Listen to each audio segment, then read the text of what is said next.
Nagsimula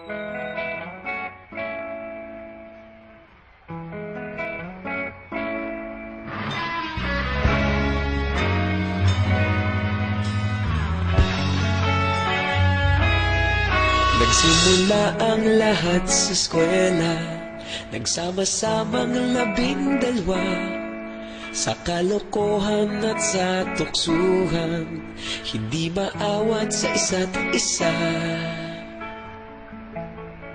Madalas ang standby sa cafeteria, isang barkada na kay saya. Laging may hawak-hawak na gitara, konting udyok lamang kakanta na. Kay simple lamang ng buhay noon, walang mabibigat na suliranin. Problema lamang laging kulang ang gatong. Sana napunta ang panahon?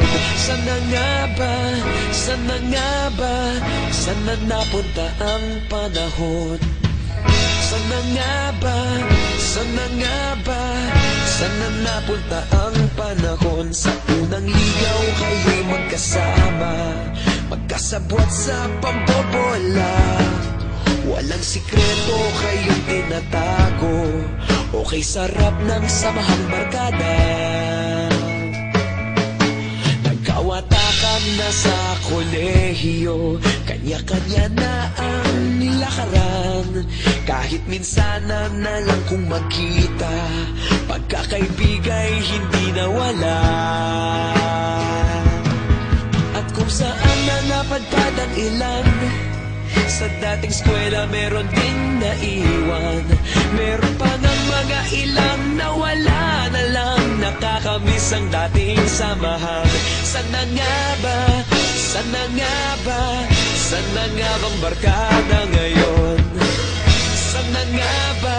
Sana nga ba? Sana nga bang barkada ngayon?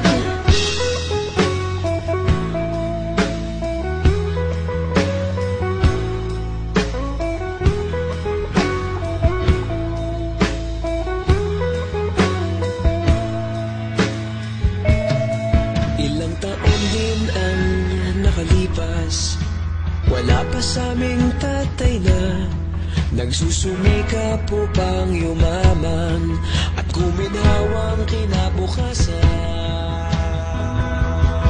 Paminsan-minsan kami nagkikita, mga naiwan at natira. At gaya nung araw namin sa eskwela, pag magkasama'y nagwawala.